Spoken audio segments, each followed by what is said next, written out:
Many transit systems that are not located in larger cities are having financial difficulties. Rising costs, population changes, and staff turnover have impacted the number of riders and revenue generated.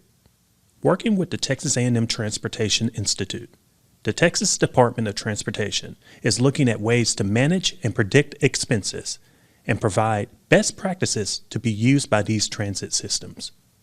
One of the key cost drivers for any public transit agency is labor costs, because you always need an operator driving the vehicles. And so the Guidebook, which is one of the products of the research, spends a lot of time talking about ways to manage labor costs. Another one that was more of a surprise to us was how much concern in transit agencies in Texas is related to insurance costs and the difficulty managing insurance costs, given that the transit industry as a whole, even in the state of Texas, out of the entire marketplace, is a relatively small industry. So insurance costs are often much more challenging to control. This research was actually done through a multi-phase process that was iterative with actual public transportation providers in the state of Texas. Researchers crunched the numbers to determine what the main driver of rising costs may be. We then started to do some analyses, particularly on public transit systems in Texas, to see what their main cost drivers were. Because we're going to start providing guidance on how to manage costs. We need to know what's the most important thing. Do you control how many pencils you buy, or do you focus on something else, right?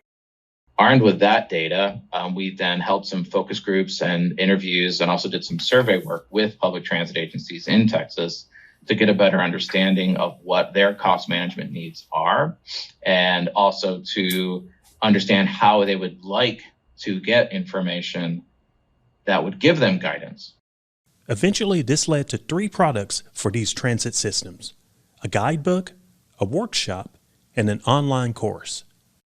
And each one of those products went through a 3-phase process where we drafted an initial draft, then we pilot tested it. So we put it in front of transit managers of rural and small urban systems in Texas. They volunteered their time to review a few chapters, provide us feedback on the different chapters. So collectively, every chapter was touched by a manager in the state.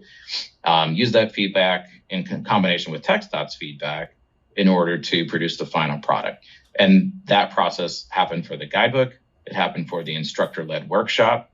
And it also happened for the online course, which is a series of videos that are hosted on TTI's YouTube channel. The overall goal is to manage costs while giving the best service to riders. The guidebook and the workshop, and the online course all provide transit agencies with tools and techniques and strategies to ultimately help them, provide the most efficient and effective service they can with the revenue they have available. For more information and to find the publication for this project, please visit the TxDOT Research Library at the link shown below.